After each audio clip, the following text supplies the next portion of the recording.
사무엘상 1장 19절부터 28절까지 한 목소리로 다 같이 천천히 읽었으면 좋겠습니다. 19절부터 28절 시작. 그들이 아침에 일찍이 일어나 여호와 앞에 경배하고 돌아가 라마의 자기 집에 이르니라. 엘가나가 그의 아내 한나와 동침하매 여호와께서 그를 생각하신지라. 한나가 임신하고 때가 이름에 아들을 낳아 사무엘이라 이름하였으니 이는 내가 여호와께 그를 구하였다 함이더라. 그 사람 엘가나와 그의 온 집이 여호와께 매년제와 서원제를 드리러 올라갈 때에 오직 한나는 올라가지 아니하고 그의 남편에게 이르되 아이를 젖대거든 내가 그를 데리고 가서 여호와 앞에 뵙게 하고 거기에 영원히 있게 하리다 하니 그의 남편 엘가나가 그에게 이르되 그대의 소견에 좋은 대로 하여 그를 젖대기까지 기다리라. 오직 여호와께서 그의 말씀대로 이루시기를 원하노라 하니라. 이에 그 여자가 그의 아들을 양육하며 그가 젖대기까지 기다리다가 젖을 뗀 후에 그를 데리고 올라갈새 수소 3마리와 밀가루 1에바와 포도주 1가죽부대를 가지고 실로 여호와의 집에 나아갔는데 아이가 어리더라. 그들이 수소를 잡고 아이를 데리고 엘리에게 가서 한나가 이르되 내 주여 당신의 사심으로 맹세하나이다. 나는 여기서 내 주 당신 곁에 서서 여호와께 기도하던 여자라. 이 아이를 위하여 내가 기도하였더니 내가 구하여 기도한 바를 여호와께서 내게 허락하신지라.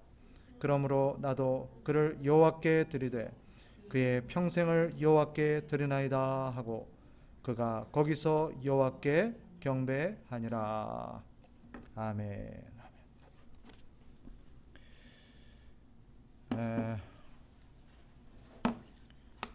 우리는 한나가 하나님 앞에 나아가서 간절하게 부르짖고 기도했었던 이유가 뭔지를 잘 압니다. 한나는 자녀가 없었고 그로 인해서 당하는 부당한 그런 어떤 상황들, 또 나아가서 자신의 신앙과 믿음까지도 부정당하는 그런 상황들의 고통을 느꼈고 하나님 앞에 나아가서 이 모든 것을 탄원했습니다. 자녀를 달라는 기도였습니다마는 자녀는 자녀 이상의 이 한나의 마음이 담겨 있습니다. 결국 그렇게 하나님 앞에 간절하게 기도했고 하나님께서는 한나의 기도를 들어주셨죠. 그리고 사무엘을 허락하셨습니다. 우리는 이 사건을 보면서 좀 생각을 해봐야 돼요. 하나님께서 이 한나가 사무엘을 얻기까지 그리고 사무엘을 얻는 이 과정 이야기를 통해서 도대체 우리에게 뭘 깨우쳐 주려고, 뭘 말씀하시려고 이 내용을 여기에 수록해 놓았는가 하는 점입니다. 이 한나의 이야기는 우리에게 중요한 진리 한 가지를 가르칩니다. 그것은 뭐냐? 신자가 어려움과 고통스러운 상황에 직면했을 때 어떻게 그 고통과 어려움을 이겨나가야 될 것인가 하는 부분에 대한 하나님의 교훈입니다. 한 가지 더 본다면 기도한 사람, 하나님 앞에 기도하는 이 기도의 사람은 어떻게 살아가야 되는가 하는 점도 아울러서 이 한나의 이야기를 통해서 담아내죠. 한나가 주는 한나의 이야기를 통해서 이 사건이 주는 교훈은 분명합니다. 한나는 문제가 생겨 답답하고 원통하고 두려울 때 하나님 앞에 나가야 한다는 것을 분명하게 보여줍니다. 나가서 기도해야 된다는 거죠. 그러면 그 다음 질문이 이겁니다. 무엇을 위해서 기도해야 되냐? 하나님 앞에 나가서 기도할 때 무엇을 위해서 기도해야 되느냐? 물론 가장 1차적으로 그 문제를 놓고 기도해야죠. 하나님 앞에 그 문제를 해결해 주시도록 기도해야 합니다. 그러나 거기에서 그쳐서는 안 돼요. 거기서 한 발 더 나아가서 그 문제를 주신 하나님의 뜻이 무엇인지를 하나님 앞에 구해야 합니다. 예를 들면 한나의 경우요, 자식이 없었어요. 그래서 하나님 앞에 이 자식을 달라고 기도했습니다. 그러나 거기서 끝나면 안 돼요. 한 발 더 나가서 하나님께서 나에게 이 오랫동안 이 자식이 주어지지 않게 하신 이런 상황에 직면하게 하신 의도가 뭐냐는 거예요. 하나님의 뜻이 뭔지를 우리는 구해야 합니다. 그리고 마지막으로 기도하는 사람들이 반드시 놓치지 말아야 될 교훈 한 가지는, 우리가 어떤 결정을 하더라도 우리는 기도한 이후에, 그리고 우리의 그 문제와 관련해서 어떤 결정을 할 거 아니에요? 그 결정을 할 때 항상 그 결정이 나를 위한 결정이 아니라 하나님을 기쁘시게 하는, 하나님을 위한 결정이 되도록 기도해야 돼요. 정해보면 어떤 문제가 당면되었을 때 우리는 그 문제를 가지고 하나님 앞에 나아가야 합니다. 그리고 하나님 앞에 이 문제를 해결해 주도록 기도해야겠죠. 대부분 사람들이 여기까지는 해요. 그러나 여기서 그치는 기도가 대부분입니다.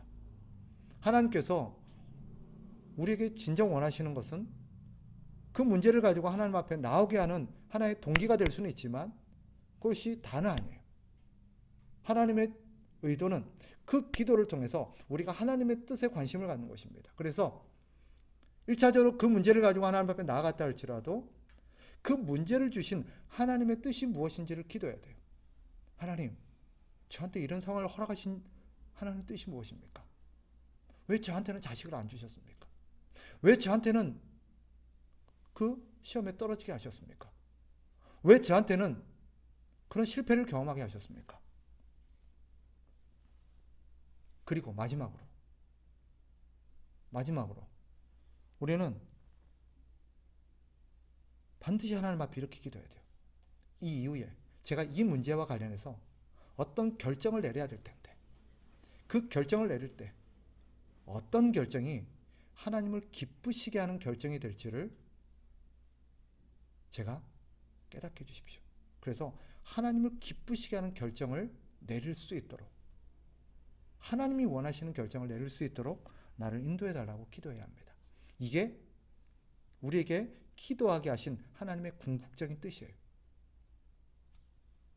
병에 걸렸어요.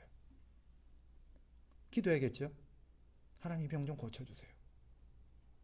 그러나 거기서 더 나아가서 하나님, 저에게 이 병을 걸리게 하신 하나님의 뜻이 무엇입니까? 제가 어떻게 하길 원하십니까? 세 번째, 하나님, 내가 이 병과 관련해서 또 이 상황과 관련해서 제가 어떤 결정을 하더라도 하나님이 기뻐하시는 결정을 하게 해주십시오. 이것이 성경이 우리에게 가르치는 기도의 사람이 가져야 될 마음가짐입니다. 두 번째로 나아가서 그렇게 기도한 사람은 그러면 그 이후에는 어떻게 살아야 되느냐는 거예요. 기도했잖아요. 대부분 사람들이 그 기도와 기도했던 이후의 삶이 무관합니다. 하나님은 한나를 통해서 기도한 사람은 기도한 대로 살아야 된다는 것을 가르칩니다. 즉 자신이 기도한 것을 하나님이 들으셨다는 것을 믿으며 살아야 돼요. 19절에 한번 보세요. 19절에 보면 이렇게 시작되죠. 그들이 아침에 일찍이 일어나 여호와 앞에 경배하고 돌아가라고 말합니다.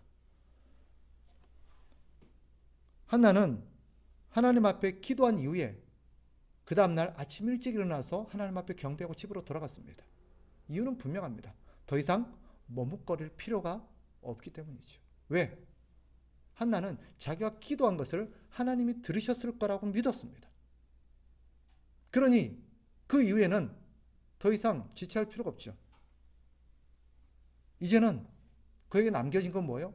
하나님 앞에 내가 기도했고 하나님이 내 기도를 들으셨을 테니 나는 그 믿음으로 살면 되는 거예요.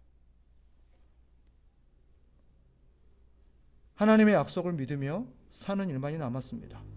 18절에도 보면 우리가 읽지는 않았지만 마지막에 의미심장한 표현이 나와요. 18절 마지막에 보면 가서 먹고 얼굴에 다시는 근심빛이 없더라 라고 말합니다. 한나가 기도하기 전에는 어땠어요? 근심과 슬픔이 가득했어요. 괴로움이 너무나도 심해서 그죠? 하나님 앞에 울부짖었어요. 그런데 기도하고 나서는 어때요? 가서 먹고 얼굴에 다시는 근심빛이 없었대요. 이유는 분명하죠. 하나님 앞에 기도했고 하나님이 내 기도를 들으셨고 어떤 식으로든 하나님께서 내 기도에 응답하실 거라는 믿음이 있었기 때문입니다. 그렇다면 그렇게 살아야죠. 한나는 그 이후에 자신의 삶 속에서 해야 할 일을 하며 하나님의 인도하심을 구했습니다. 자, 봐봐요. 하나님 앞에 뭘 기도했어요? 자녀를 달라고 기도했어요. 그는 하나님이 자식을 주실 거라고 믿었어요. 그럼 한나가 해야 될 건 뭐죠? 그 믿음대로 해야죠. 그 다음 보세요. 19절 후반부에 보면 자기 집에 이르니라. 그 다음 엘가나가 그의 아내 한나와 동침하며 여호와께서 그를 생각하신지라. 한나는 그 믿음을 가지고 남편과 동침했습니다. 그리고 아들을 얻었지요. 아들을 얻었을 때 하나님이 주신 결과라는 것을 믿어 의심치 않았습니다. 아들의 이름을 사무엘이라고 짓죠. 사무엘은 여호와께서 들으셨다라는 뜻입니다. 바꿔 말하면 성경에서 자녀의 이름을 지을 때 자녀의 이름은 부모의 신앙 고백을 담은 경우가 대부분입니다. 자녀의 이름에다가 자신의 하나님을 향한 자신의 신앙 고백을 담아요. 예를 들면 라멕이죠. 라멕이 자신의 자녀를 낳고 이름을 노아라고 붙였어요. 노아라는 이름의 뜻이 뭐냐면 하나님께서 우리를 안위하신다. 우리에게 쉼을 주신다. 안식하게 하신다는 뜻입니다. 그게 무슨 말이냐? 이것은 하나님께서 이 고통스러운 삶의 속에서 자신들을 위로하고 자신들에게 안식을 가져다 줄 것이라는 것을 믿었던 그 믿음을 자기 자녀 이름에다 담았던 거예요. 한나 역시 마찬가지입니다. 사무엘이라고 이름을 붙였어요. 이 아이는 하나님께서 내 기도를 들으신 결과로 주신 거라는 믿음의 고백이 그 이름 안에 담긴 거예요. 하나님께서 들으셨다. 그녀는 그 믿음을 그 자녀 이름에다 담았던 거죠. 그리고 사무엘을 낳은 이후에도 그녀는 자신이 기도했던 대로 사무엘을 하나님께 드렸습니다. 23절에 보면 젖되기까지 기다렸다라는 표현이 나와요. 이 말은 하나님께 드리기 싫어서 머뭇거린 게 아니에요. 또 아이에 대한 미련 때문에 그런 것도 아닙니다. 이 아이에게 필요한 최소한의 양육기간이었어요. 그리고 우리가 짐작해 볼 수 있는 것은 대략 그 양육기간이 평균적으로 젖되기까지가 유대인들에게 있어서 이스라엘에게 있어서 젖되기까지 기간이 보통 3살, 많게는 4살 정도라고 봤을 때 서너 살까지 3, 4년의 기간 동안 이 아이를 양육하면서 이 아이에게 필요한 최소한의 양육을 했을 뿐만 아니라 제 생각에는 이 아이가 앞으로 영원토록 하나님의 집에서 부모와는 떨어져서 하나님을 섬기며 살아야 될 아이입니다. 이 아이에게 아기 때부터 너는 하나님께 드려진 아이고 너는 하나님을 섬기면서 일평생 살아야 된다는 것을 이 아이에게 가르쳤을 거라고 저는 짐작합니다. 그 기간은 바로 그런 양육의 기간이었던 거지 한나의 마음이 변했다든지 불신앙 때문이 아닙니다. 이런 한나의 모습이 그려내고 있는 것은 분명하죠. 기도의 사람은 기도한 이후에 그 기도한 대로 살아야 된다는 거예요. 대부분 사람들이 기도하고도 그 기도를 믿지 않고 살아가는 것 같아요. 기도할 때는 하나님 앞에 열심히 기도하고 하나님 도와주실 줄 믿습니다. 하나님 들어주실 줄 믿습니다. 그래 놓고는 전혀 그런 믿음이 없는 것처럼 살아가요. 자기 기도를 잊어버린 것처럼. 그게 우리의 모습 아닙니까? 기도의 사람은 어떻게 살아가야 되느냐? 자기의 기도를 믿으며 기도한 대로 살아가야 돼요. 오해하지 마세요. 기도한 대로 살아가야 된다는 말이 내 기도가 내가 원하는 대로 하나님이 들어주실 거라는 믿음으로 살아간다는 뜻이 아닙니다. 기도한 대로 기도를 믿으며 산다는 것은 내 기도를 하나님이 들으셨기에 어떤 식으로든 하나님께서 그 기도에 응답하실 거라는 것을 믿는 믿음을 말하는 것입니다. 그리고 오늘 본문을 보면 성경이 가르치는 또 하나의 진리가 있죠. 하나님께서 우리 기도에 응답하시긴 하시는데 반드시 하나님 들으십니다. 오늘 본문에도 그려내고 있는 것처럼 19절 보세요. 19절 말미에 끝에 여호와께서 그를 생각하신지라. 무슨 뜻이겠어요? 여호와께서 그를 생각하셨다는 것은 한나를 생각하셨다는 말이죠. 그것은 곧 한나의 기도를 생각하셨다는 뜻입니다. 한나가 기도하고 그 난 이후로부터 하나님 계속해서 한나의 기도를 생각하고 계셨습니다. 이 말은 다 바꿔 말하면 한나의 기도를 어떻게 응답하실지를 하나님이 생각하셨다는 뜻도 되는 것이죠. 그런데 하나님께서 응답하시는 방법을 보세요. 20절 뭐라고 되어 있습니까? 때가 이르매 라고 되어 있습니다. 때가 이르매. 이 사실을 우리에게 주는 교훈이 있습니다. 뭐냐? 하나님 우리가 기도했다 할지라도 우리의 기도를 들으시는데 그 응답은 반드시 우리가 원하는 때, 우리가 원하는 방식이 아니라 하나님이 원하는 때에 응답하신다는 것을 보여줍니다.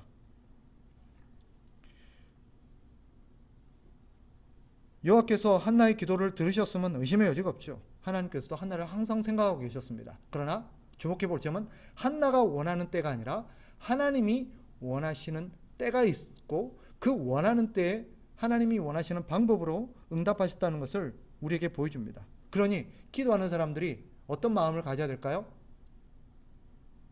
두 가지를 반드시 가져야 돼요. 하나님이 내 기도를 들으신다는 거예요. 그리고 내가 기도하면 하나님 그때부터 내 기도를 들으시고 생각하십니다. 본문의 표현을 빌리면 그런 거예요. 그런데 하나님이 응답하심에 있어서 내가 원하는 때, 내가 원하는 방식이 아니라 하나님의 때에 하나님이 원하는 방식으로 우리에게 응답하신다는 것을 우리는 신뢰해야 합니다. 분명한 것은 하나님께서 내 기도를 들으셨고 내 기도에 반드시 응답하실 거라는 거예요. 그리고 하나님의 때에 응답하시겠지만 하나님의 때는 가장 기가 막힌 타이밍입니다. 그래서 우리가 생각하기에는 지금이 딱 적기일 것 같고 지금이 딱 그 타이밍일 것 같은데 하나님 보시기에는 그때가 아니에요. 훨씬 더 정확하고 훨씬 더 좋은 타이밍이 있습니다. 하나님이 그때 응답하시기 위해서 기다리고 계신다라는 것을 믿어야 합니다. 그러니까 기도한 사람이 그 응답을 믿으면서 우리는 기다려야 되는 거예요. 그런데 이런 하나님의 시간표가 우리에게 가르치는 진리 한 가지가 있습니다. 하나님의 때에 하나님이 응답하시는 이유예요. 왜 하나님은 우리가 원하는 때에 주시지 않고 하나님이 원하는 때에 주실까? 하나님이 왜 원하시는 때가 있을까? 이것은 우리에게 두 가지 사실을 가르쳐요. 그건 뭐냐? 그것은 물론 아까 말씀드린 것처럼 우리가 생각하는 타이밍보다 하나님이 생각하시는 타이밍이 훨씬 더 좋은 타이밍이기 때문이에요. 그러나 또 한 가지 이유가 있어요. 그건 뭐냐면 하나님께서 우리가 원하는 대로 응답하시지 않고 하나님의 때에 하나님의 방식대로 응답하시는 더 중요한 이유는 우리가 우리를 위해서 사는 것이 아니라 하나님을 위해서 살기를 바라시기 때문이에요. 그래서 하나님의 이런 응답은 우리의 뜻을 성취하는 삶이 아니라 하나님의 뜻을 성취하는 삶을 살아야 된다는 것을 가르칩니다. 그러니까 쉽게 말하면 왜 하나님은 응답해 주시죠? 그 응답은 우리가 우리의 만족과 우리의 어떤 소원을 이루면서 살라고 주시는 응답이 아니라 하나님의 뜻대로 하나님의 뜻을 이루며 살라고 주시는 응답이라는 것을 우리는 믿어야 합니다. 이것이 우리에게 주는 중요한 진리죠.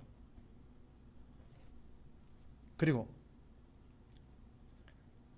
오늘 한나는 우리에게 또 한 가지 중요한 교훈을 일깨워주는데 한나의 기도를 통해서 하나님 우리에게 주시는 중요한 또 하나의 교훈은 하나님의 사람은 하나님을 의지하고 살아야 된다는 것입니다. 하나님을 의지하고 살아야 된다. 하나님을 의지하지 않고는요 결코 하나님의 뜻대로 살 수가 없어요. 한나의 뜻이 뭐였어요? 한나의 마음의 소원이 뭐였어요?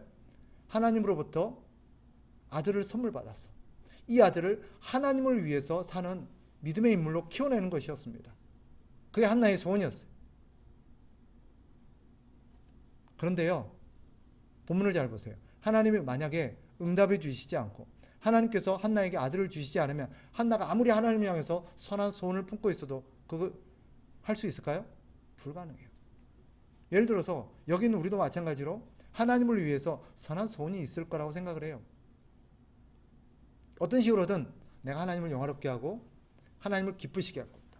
예를 들면 내가 음악을 하니까 내가 가진 이 재능을 통해서 내가 하나님께 영광을 돌리고 내가 하나님 앞에 정말 이렇게 멋진 그런 어떤 삶을 살고 싶다.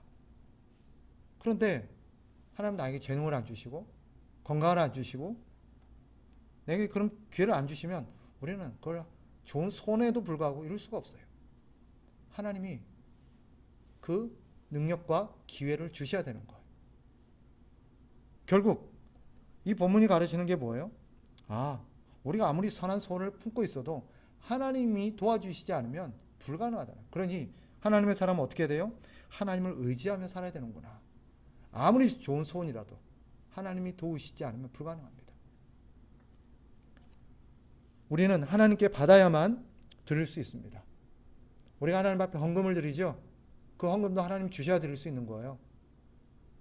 우리가 하나님 앞에 헌신하죠. 그 헌신도 하나님 우리에게 헌신할 수 있는 능력을 주셔야 하는 거예요. 그러니 우리의 섬김과 헌신은 하나님께 받은 것을 드리는 것이라는 것을 우리는 잊어서는 안 돼요. 그러니까 우리가 하나님 앞에 헌신을 한 이후에도 자랑할 것이 없는 이유가 여기 있는 거예요. 하나님께 다 받아서 한 거잖아요. 그러니 우리는 하나님 앞에 멋지게 살았다 할지라도 멋진 걸 드렸다 할지라도 자랑할 수가 없어요. 내 걸 드린 게 아니에요. 하나님 주신 걸 드린 거지. 어디 가서 우리 자신을 뽐낼 수가 없는 이유예요.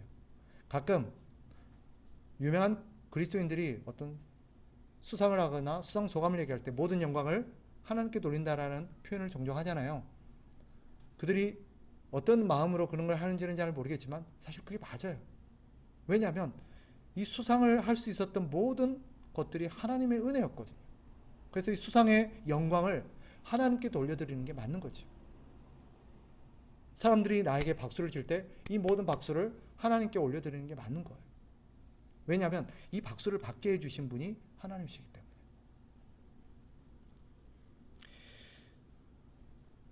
마지막 한 가지만 더 보겠습니다.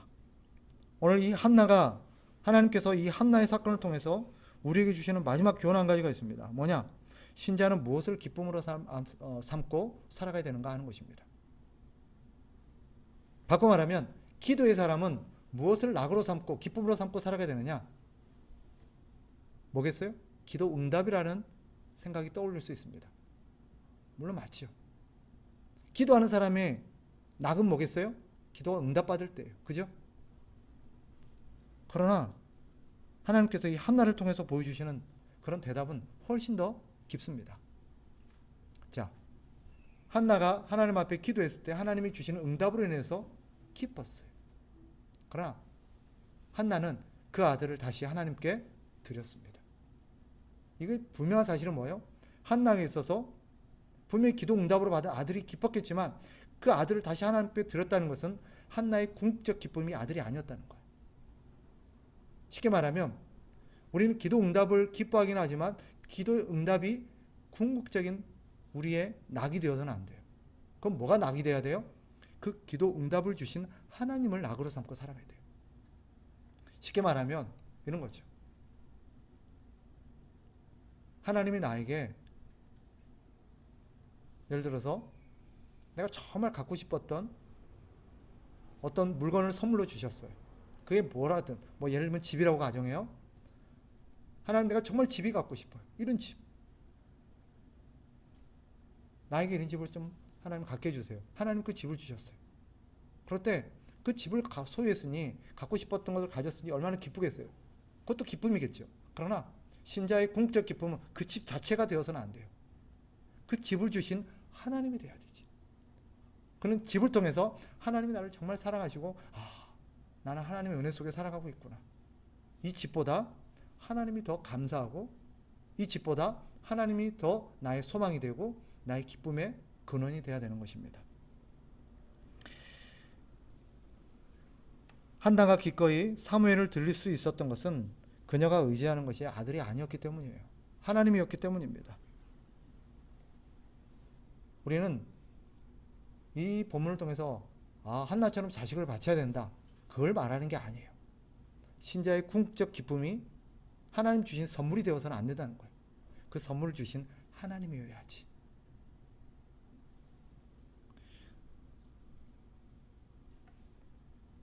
자녀를 키우다 보면 그런 것들을 경험하죠. 아이가 좋아하는 어떤 선물을 사갔어요. 예를 들면 아이스크림 케이크를 좋아하니까 아이들이 아이스크림을 좋아해요. 그래서 아이스크림 케이크를 사갔어요. 그 아이스크림을 받은 아이들이 얼마나 기분이 좋았겠어요. 그죠? 그런데 아이들이 그 아이스크림을 받고 너무너무 기쁜 것은 좋은데 아이스크림만 받아가지고 자기 방으로 쫓아가서 그걸 먹어요. 아빠한테 관심이 없어요. 아빠의 마음이 어떨까요? 굉장히 씁쓸하죠. 물론 아이들이 기뻐하는 모습을 통해서 기뻐하겠지만 사실은 궁극적인 아빠의 바람은 뭐예요? 이 선물도 기쁘지만 선물을 사다 준 아빠가 더 고맙고 아빠가 더 귀하고 아빠가 더 가치가 있어야 되는 거예요. 마찬가지입니다. 그게 신앙인이에요. 기도의 사람이 갖춰야 될 품격이에요. 우리는 기도 응답 받을 때 기도 응답에만 너무 집중하면 안 돼요. 그것만 너무 기뻐서 즐기면 안 돼요. 그 기도의 응답을 주신 하나님께 다시 우리 시선이 집중되어야 합니다. 이게 기도의 사람의 품격입니다. 말씀을 정리하겠습니다. 오늘 하나님께서 이 한나의 사건을 통해서 우리에게 말하려는 메시지는 분명해요. 기도의 사람이 갖춰야 될 마음가짐과 기도의 사람이 살아내야 될 삶의 모습입니다. 결론적으로 신자는 문제가 생겼을 때 그 문제를 하나님 앞에 갖고 나가서 기도해야 합니다. 그러나 우리가 주목해야 될 것은 그 기도 자체도 있지만 기도 이후에 기도의 사람이 가져야 될 품격과 태도예요. 뭐예요? 자기가 기도한 대로 믿으며 살아가야 돼요. 아까 말했죠? 그 기도의 응답을 믿으며 산다는 것은 뭐예요? 내가 하나님 앞에 차를 달라고 했으니 하나님 나에게 차를 주시겠구나. 아들을 달라고 했으니 아들을 주시겠구나. 그게 아니라 내가 이렇게 기도했는데 하나님이 분명히 들으셨고 내 기도에 가장 하나님이 보시기에 좋은 방식으로 하나님의 때에 응답해 주실 거라는 것을 믿어야 되는 거예요. 그 기도의 응답이 때로는 우리가 원하는 결과가 아니라 할지라도 하나님 주신 결과가 사실 우리에게 더 유익하기 때문에 그렇게 주실 거라는 것을 믿는 믿음입니다. 이게 그 기도를 믿는 믿음대로 사는 거예요. 그리고 우리는 그 믿음에 따라서 우리는 행동을 해야 합니다. 그리고 마지막으로 우리는 그 기도 응답으로 인해서 주어지는 그 선물 자체가 아니라 그 기도를 주신 하나님을 낙으로 삼고 살아가는 그런 품격을 가진 기도의 사람이 되어야 한다 하는 것이 오늘 본문이 그려내고 있는 메시지입니다. 저와 여러분이 한나를 통해서 하나님 우리에게 말씀하시고자 하는 그 의미가 무엇인지를 잘 새겨서 하나님 기뻐하시는 신실한 기도의 사람으로 살아가시기를 주의 이름으로 축복합니다. 기도하겠습니다. 하나님 아버지, 그렇습니다. 우리가 어떤 문제에 직면하고 어려움에 빠져 있을 때 그 문제와 고통을 가지고 하나님 앞에 나아가서 기도해야 된다는 데는 의심의 여지가 없습니다. 우리 모두가 공감합니다. 그러나 때로는 그것조차도 잘 되지 않을 때가 많이 있습니다. 하나님 아버지요, 신자는 기도로 산다는 것을 잊지 않게 하시고 하나님을 의지하며 산다는 것을, 하나님이 주시는 하나님의 도움으로 산다는 것을 잊지 않게 하셔서 모든 문제와 상황 속에서 항상 하나님을 의지하며 살아갈 수 있도록 도와주시옵소서. 그러나 기도했다면 그 기도를 믿는 믿음으로 살게 하시고 하나님께서 반드시 하나님의 때에 하나님의 방법으로 응답해 주실 것을 믿으면서 그 믿음에 부합한 삶을 살아갈 수 있도록 도와주시옵소서. 그리고 열매가 아니라, 기도 응답이 아니라 응답을 주신 하나님께 집중하는 그런 성숙된 기도의 사람이 되게 도와주옵소서. 예수 그리스도 이름으로 기도합나이다.